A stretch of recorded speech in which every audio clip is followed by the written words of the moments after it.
My name is Julia Brown, and this is what an activist looks like. This award means a lot to me because it makes me think that maybe what I'm doing actually does mean something to the community, and maybe it is actually making a difference. My freshman year, I facilitated a speaking event where I had a group of maybe 7 adults come in and just have a question and answer with about 150 students about, the harms of drugs and alcohol and tobacco and the importance of physical activity. And afterwards, I had so many different students who came up to me and said, "This really is an eye-opener. I'm so happy to do this. I've had this affected in my family life, and I know my friends who do this who are really touched by your presentation." That was really my first big event my freshman year. So after that, I knew that, to help these students, because I love this student body and I love this school and I love this community, that if they felt that this was helping them, that I had to do it. But I'd definitely say my role models are the people who can try to quit and successfully quit. I know a lot of youth in our school who will actually come to me asking for help because they don't want to go to the adults. So I'm just really, they're my role models who they take my information, they take my pamphlets, and they go through the steps and they actually quit. I just honor them so much for being strong and for honoring their sports contracts. That's one of the biggest reasons why kids quit, is they sign those contracts and they really follow them through. So I'd say they inspire me, and I guess they are my role models.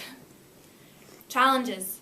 Yeah, there's definitely social ramifications with being a teen activist, especially when you're working against drugs and alcohol, which are obviously popular in high schools and out of high school too.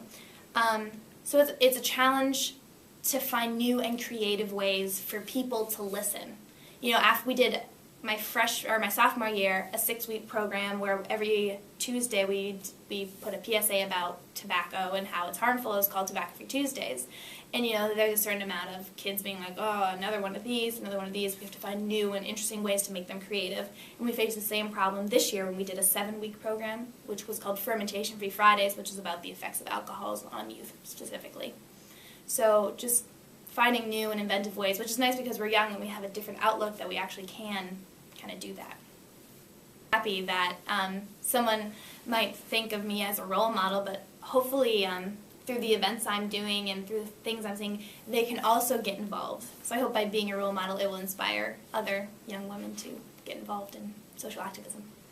If young girls wanted to be involved in health advocacy, I would just say what I tell the majority of people: be a loud non-smoker, be a loud advocate. Wherever you go, make sure you're educated and you're speaking intelligently and you're really spreading the knowledge, because that's usually, people who start doing tobacco, they might not know the effects of it and all that. So for young girls who want to get involved, I say go for it. It's very rewarding and it's much needed.